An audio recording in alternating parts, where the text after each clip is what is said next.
Amados irmãos e irmãs, um bom dia.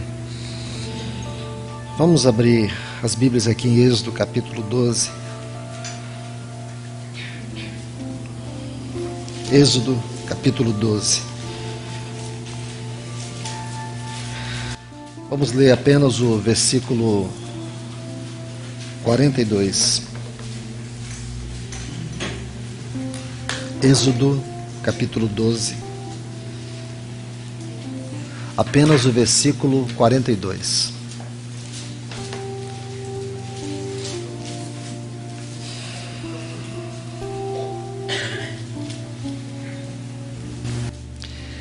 Esta noite será guardada ao Senhor, porque nela os tirou da terra do Egito. Esta é a noite do Senhor. Todos os filhos de Israel devem guardá-la por todas as gerações.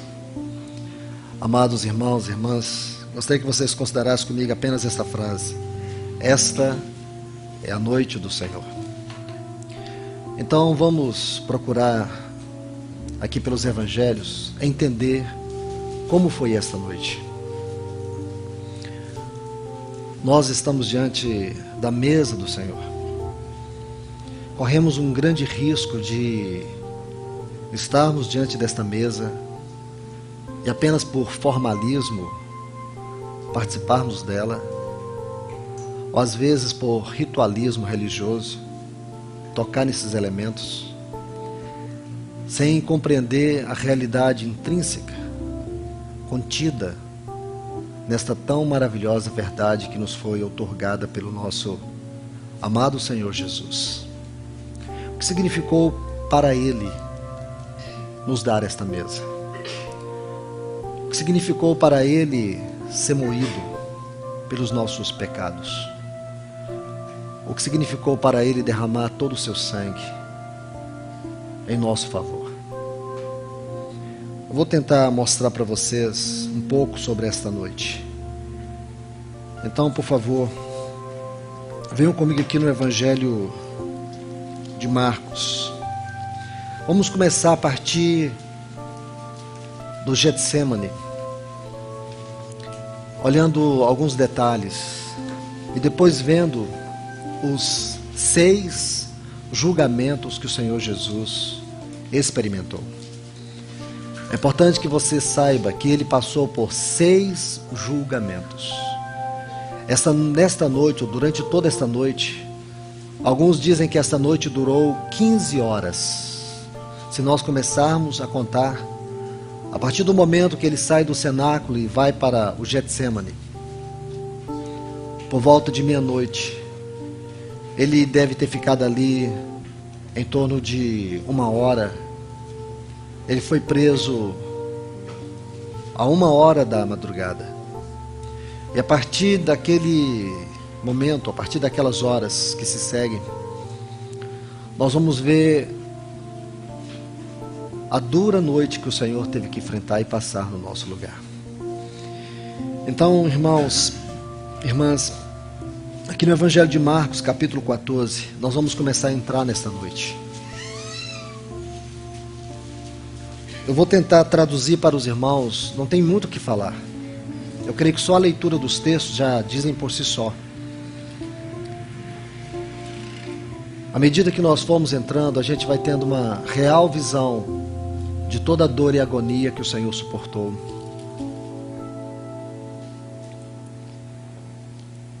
Tudo que Ele passou no nosso lugar. Eu vou tentar traduzir os textos para vocês. Marcos 14, 32 diz assim: chegaram a um lugar chamado Getsemane e disse a seus discípulos: assentai-vos aqui até que eu tenha orado. E tomou consigo a Pedro, Tiago e João. E começou a sentir pavor e angústia. Quero que você note esta palavra, pavor. Essa palavra significa, a tradução dela, está profundamente assustado. Está completamente tomado de perplexidade. É importante que nós busquemos nessas palavras o verdadeiro e real sentido daquilo que o nosso Senhor passou. Talvez muitos de nós que estamos aqui temos pensado na morte do Senhor, temos até refletido sobre ela, mas não da maneira real como Ele viveu. Por isso eu chamo a atenção dos irmãos e das irmãs, para que nós venhamos ver com detalhes a morte do nosso Senhor. Essa é a primeira palavra que eu quero que vocês procurem entendê-la. Sentir pavor e angústia. E disse-lhes: a minha alma está aflita com uma tristeza mortal. Essa frase, tristeza mortal, significa dominado com pesar, a ponto de sentir que a própria tristeza começa a lhe causar a morte. Seria como que morrer, sentir que ele estava morrendo de uma profunda tristeza. Talvez isto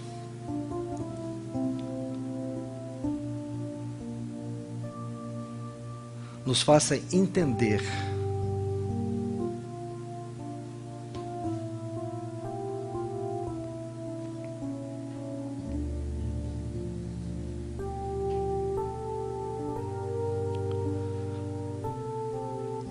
o que os nossos pecados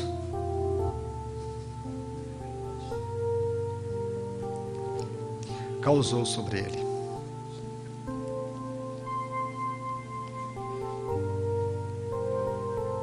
E diz, e começou a orar, para que, se possível, passasse dele aquela hora.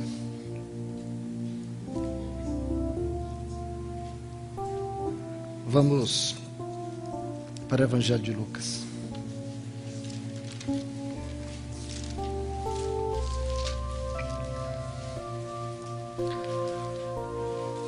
Nós temos que ler cada um desses evangelhos e tentar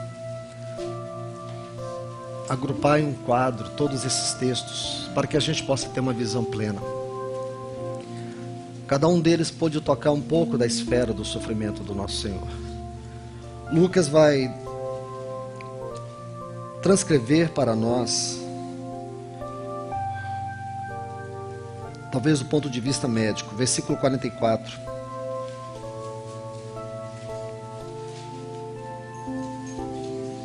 Lucas 12, 22, 44, me perdoe. Lucas 22, 44. Estando em agonia, orava mais intensamente, e o seu suor, como grandes gotas de sangue, caíam sobre a terra. E diz, quando se levantou da oração e foi ao encontro dos seus discípulos, achou-os dormindo. Meus irmãos, nós não temos palavras para explicar o porquê e o como da experiência do nosso Senhor lá no Getsemane. Marcos, ele chega a dizer que o Senhor Jesus, ele orando, ele caiu ao chão. Quando você volta lá em Marcos, você vai estudar essa frase como ela está disposta, bem no seu original, você tem a ideia muito clara.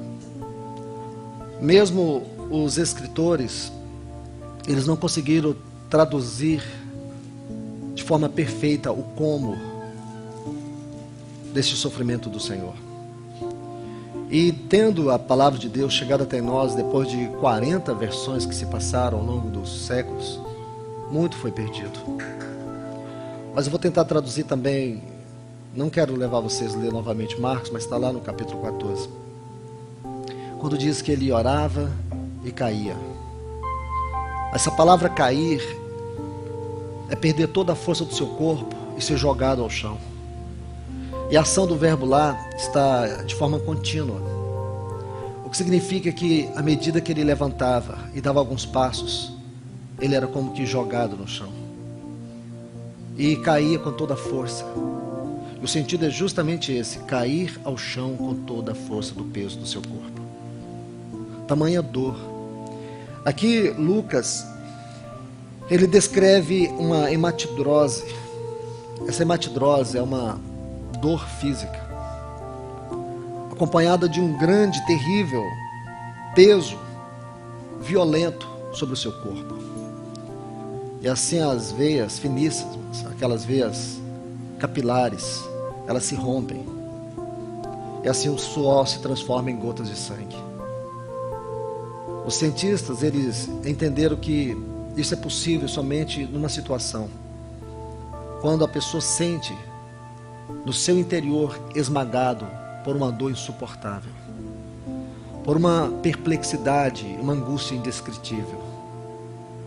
O Senhor Jesus, ele foi tomado disto. Quando você tem a visão deste quadro, aí você começa a perceber o que ele passou lá naquele Getsemane. Por várias vezes caindo ao chão, com seu rosto batendo no chão, todo o seu corpo. O peso do nosso pecado sobre ele, da dor, da angústia, da perplexidade da própria morte. Então, a partir desse momento, nós sabemos que ele é preso. E assim começa 6 julgamentos. Ele passou por cada um. Meus irmãos, tenham paciência comigo, permita-me mostrar para vocês a sequência desses julgamentos, para que nós possamos entender o que nosso Senhor passou. Vamos para o Evangelho de João, capítulo 18.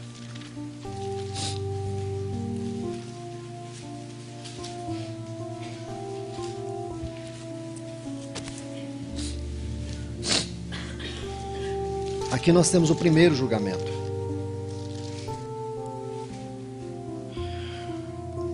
Versículo 12. Então a companhia de soldados, o tribuno e os guardas dos judeus, prenderam Jesus e o ataram. Aqui começa o dia mais negro da história da jurisprudência. Você vai ver que um tribunal foi montado às pressas para julgar o nosso Senhor. Em menos de 15 horas, ele foi levado da prisão à execução. Quem entende de direito sabe que tudo isso está errado. Aí diz assim, versículo 13. E o levaram primeiramente a Anás, porque era sogro de Caifás, que naquele ano era o sumo sacerdote.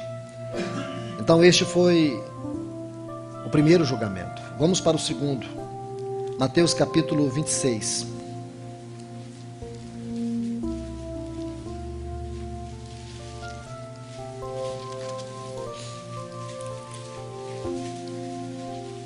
Versículo 57.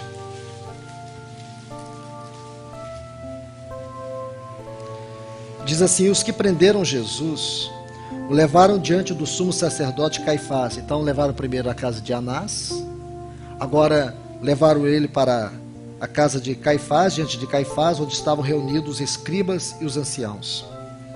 Aqui eles começaram a questionar a sua divindade. Essa situação foi tão terrível. O Senhor Jesus calado diante deles. A Bíblia diz que no versículo 63 está assim: mas Jesus permanecia calado. Então o sumo sacerdote lhe disse: eu te conjuro pelo Deus vivo que nos diga se tu és o Cristo, o Filho de Deus. Esse julgamento tinha em vista a sua divindade. Aí o versículo 65 está assim: então o sumo sacerdote rasgou suas vestes dizendo: blasfemou. Versículo 67 está assim: então cuspiram em seu rosto e lhe davam murros, e outros esbofeteavam dizendo: profetiza-nos, Cristo, quem é que te bateu? Agora vamos para o terceiro julgamento, Lucas capítulo 22.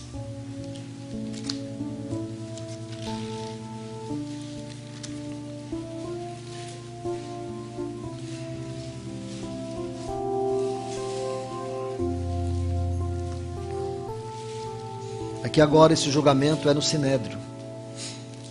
Está assim, versículo 66.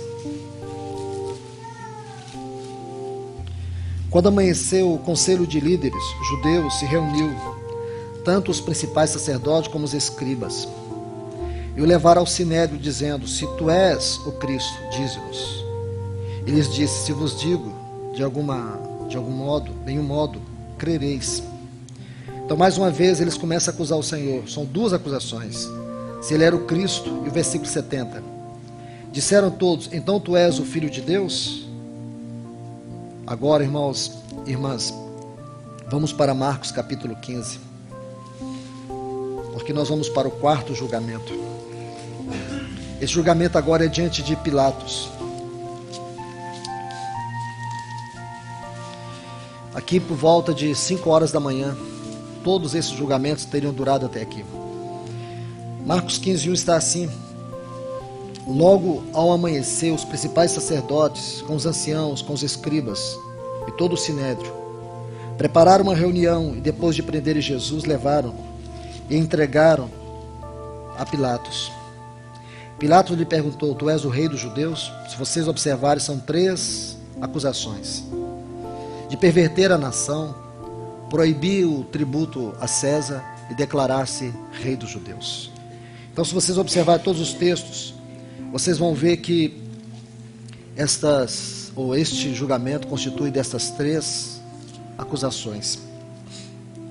Então vamos retornar a Lucas 23 para a gente estudar mais uma vez o 5º julgamento do Senhor. Como eu lhes disse, um pouquinho de paciência comigo. Eu só quero lhes mostrar, antes de nós tentar descrever um pouco desse como foi a morte do nosso Senhor. Lucas, capítulo 23.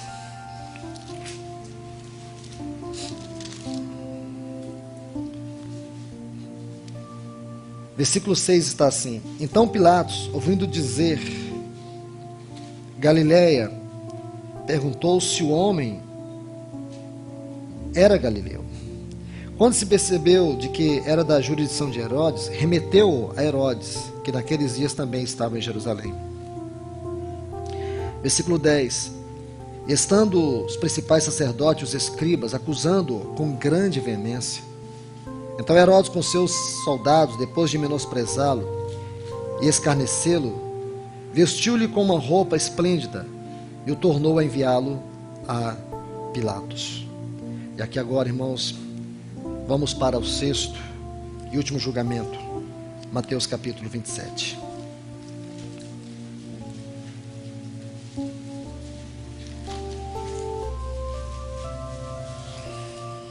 Agora o Senhor Jesus, depois de passar pela casa de Anás, Caifás, Sinédrio, Pilatos, Herodes, agora ele é remetido de volta para Pilatos. Aqui eu quero terminar. Talvez fosse às 7h30 da manhã. Aí diz, ora, no dia da festa, costumava o governo soltar ao povo um preso, o que quisesse. Então tinha um preso famoso chamado Barrabás. Estando, pois, eles reunidos, perguntou-lhes Pilatos, a quem quereis que vos solte? Barrabás ou Jesus chamado Cristo? Agora versículo 17, né? Porque sabia que por inveja o havia entregado. E, estando ele assentado no tribunal, sua mulher mandou-lhe dizer, não tenhas nada a ver com este justo, porque hoje, em sonho, muito sofri por causa dele. Versículo 28. Despojando-o, Mateus 27, 28, das vestes, cobriram-no com um manto escarlate, e tecendo uma coroa de espinhos, puseram-na sobre a sua cabeça, e uma cana em sua mão direita, e ajoelhando-se diante dele, escarneciam, dizendo, salva, rei dos judeus. Cuspindo-lhe, tomaram a cana e golpearam na cabeça. Depois de haver escarnecido, tiraram-lhe o manto e puseram suas vestes e o levaram para crucificá-lo. Este foi o último julgamento do nosso Senhor. Eu vou tentar descrever algumas coisas aqui. Então, irmãos e irmãs, depois de passar por todos esses 6 julgamentos, o nosso Senhor é encaminhado para ser crucificado. Neste último julgamento, de volta a Pilatos, vocês podem ter ideia que a poucos metros, não muito, do palácio de Pilatos estava a fortaleza Antônia, onde estava Barrabás, condenado à morte.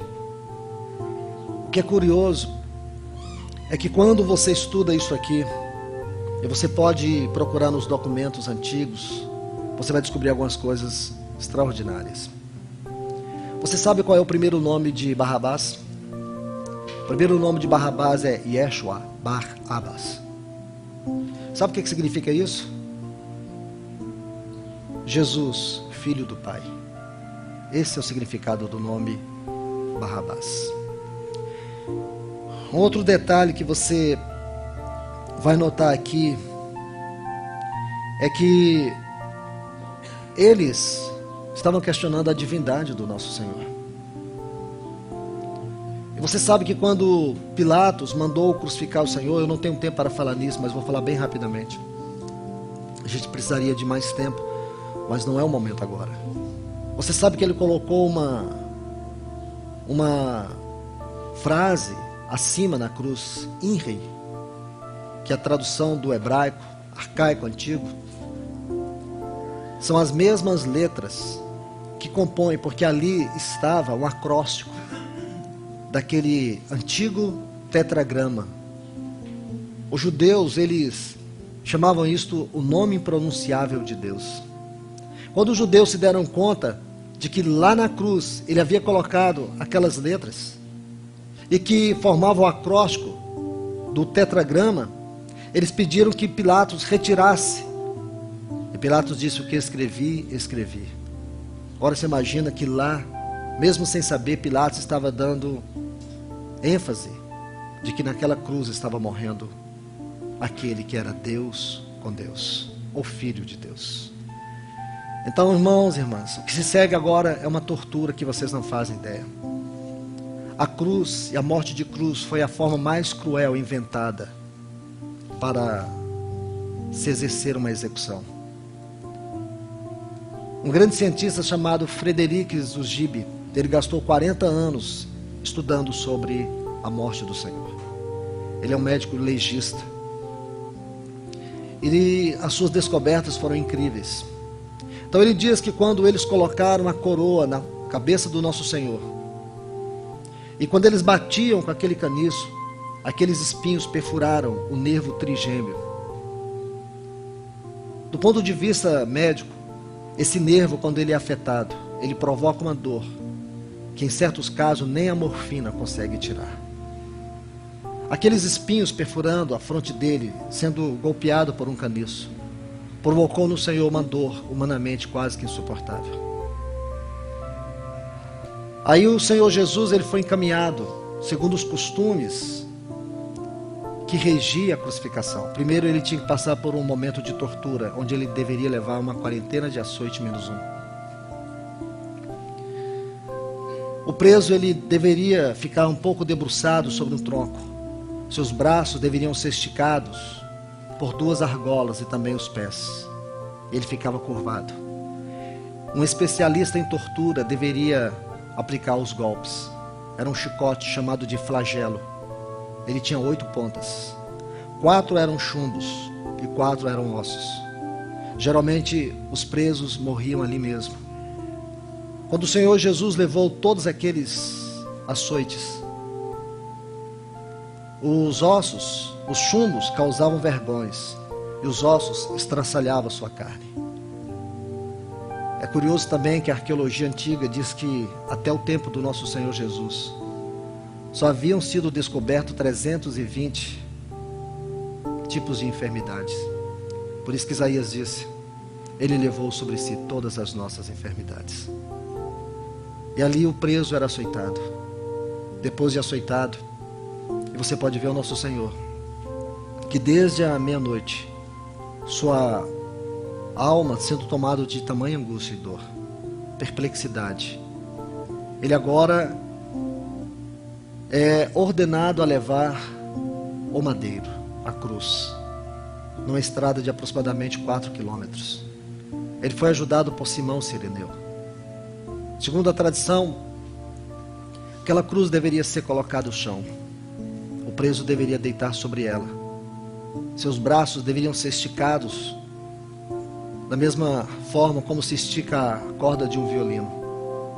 E aqui, bem nessa região, era fixado um prego. Irmãos, depois suas pernas deveriam encolher um pouco, seus pés deveriam ficar dessa forma, e para isso ele teria que ser flexionado, e assim seus pés eram colocados na cruz e também fixados. Pensa na dor.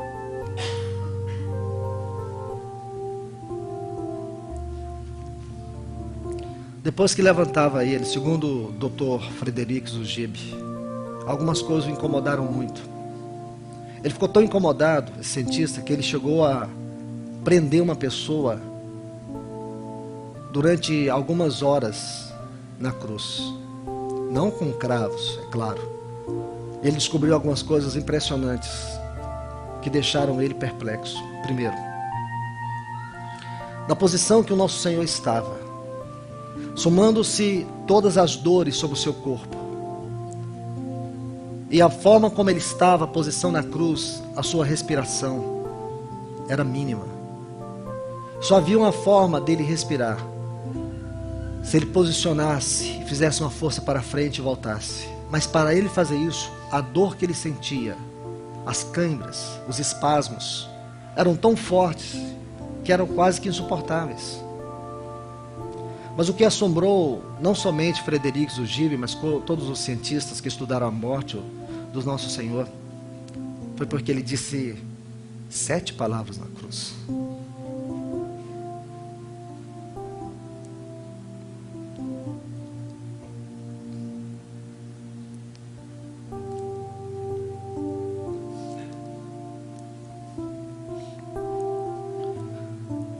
O que significa que para dizer cada uma daquelas palavras, ele tinha que fazer um esforço enorme, suportar uma dor incrível. Então, quando ele começa a dizer: Pai, perdoa-os, porque eles não sabem o que fazem. Você não sabe, irmãos e irmãs, o que custou para ele dizer estas palavras. Ele já estava totalmente debilitado. Seu corpo tomado de câimbras, de dores. Era uma dor insuportável do ponto de vista humano. Ele buscou todas estas palavras para dizer. Quando ele diz assim: tenho sede, as pessoas acham que ele estava pedindo água. Não, irmãos, ele estava adorando.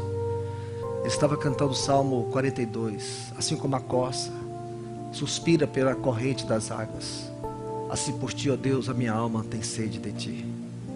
Ele estava com sede, não era de água. O que uma água poderia aliviar? Não era água.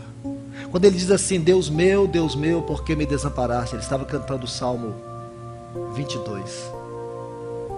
Você vai ver que agora ele fica 6 horas pendurado na cruz.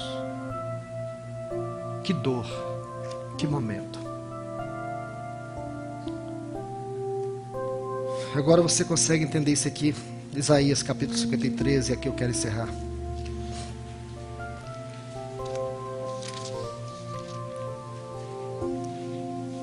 Isaías 53. Agora você consegue compreender o que Isaías quis dizer.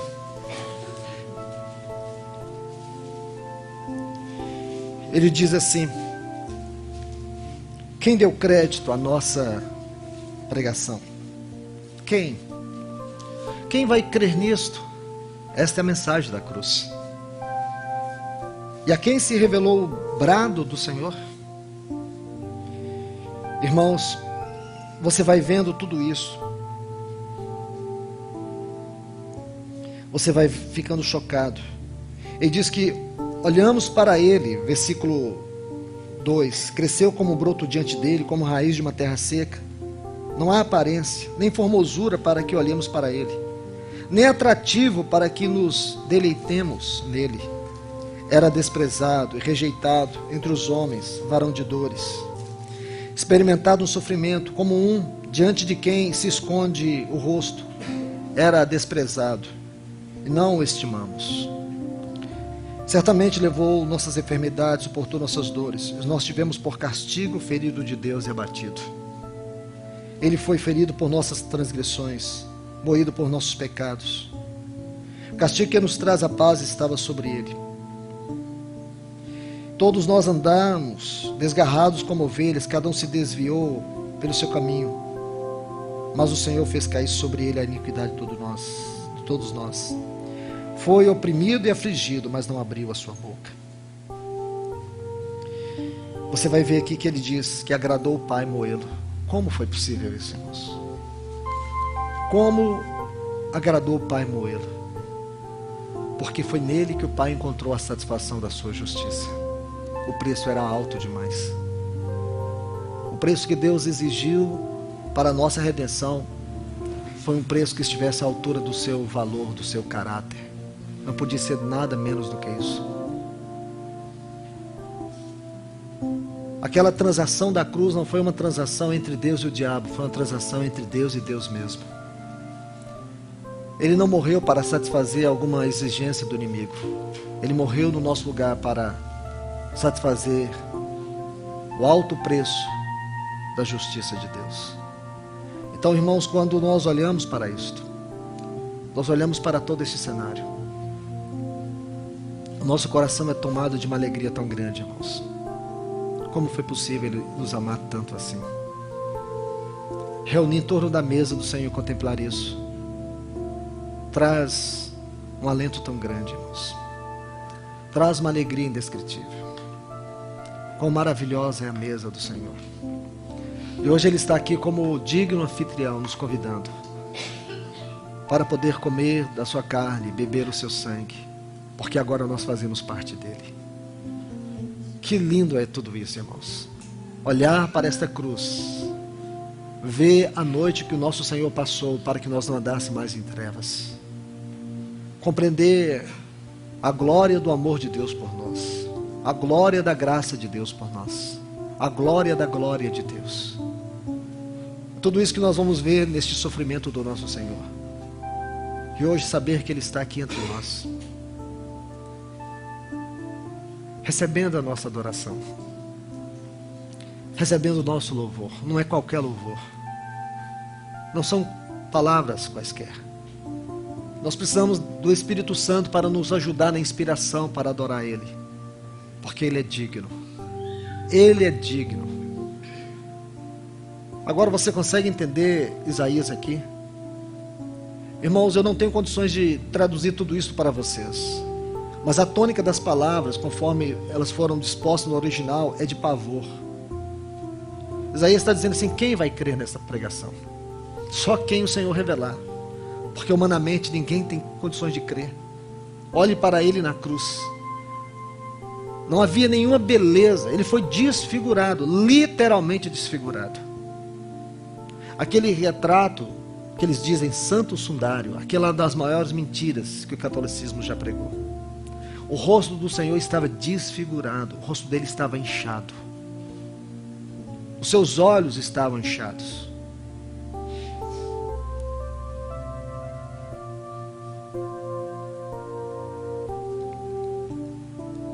As suas afeições humanas desapareceram.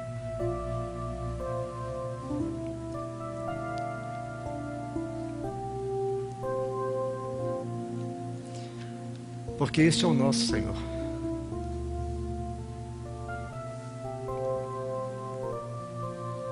Ninguém te amou assim. Ninguém vai te amar assim.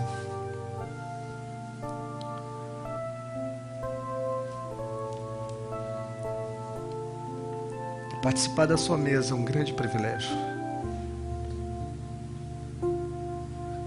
Todas as reuniões da igreja são importantes.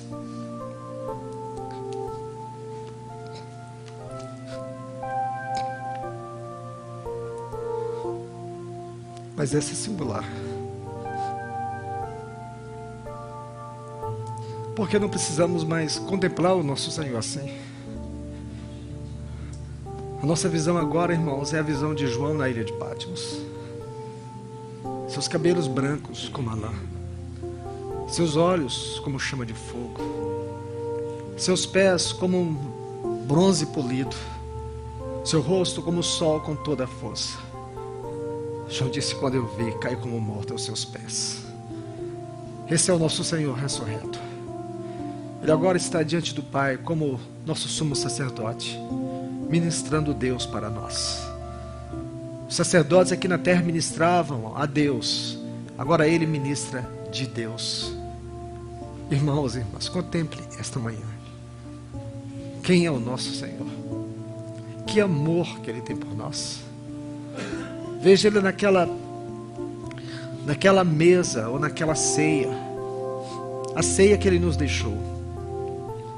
Veja Ele sentado com os seus discípulos, e João descreve assim no capítulo 13: e tendo amado os seus, os amou até o fim. Veja que Ele diz lá na frente: novo mandamento vos dou, que vos ameis uns aos outros. Não existe nada novo aqui. A parte nova é esta: assim como eu vos amei. Então Ele vai nos dar o grande exemplo do que é este amor. Então João já nos disse: este amor é um amor tão profundo, e tendo amado os seus, os amou até o fim. E segundo, naquele tempo, se você queria honrar alguém, naquele tempo, se você queria mostrar a alguém seu amor, você convidava seus amigos e convidava aquela pessoa.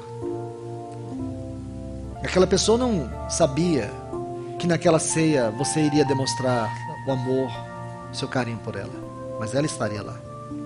Quando todos estivessem sentados, em determinado momento você iria pegar um pão, iria molhar, e você ia até aquela pessoa e ia colocar na boca dela. Quando você fizesse isso, todos saberiam naquela mesa: eis a pessoa que Ele tanto ama. Naquela noite, foi o que o nosso Senhor fez com Judas. Ninguém era tão especial para o Senhor naquela noite como foi Judas. E Judas rejeitou o amor do Senhor. Irmãos, é este amor que Ele quer que nós contemplemos. É este amor que nos envolve, que nos abraça. É este amor que nós vamos cantar antes de comer deste pão, antes de beber esse cálice. É este amor que nós vamos celebrar. Ao nosso Senhor toda a glória. Deus os abençoe.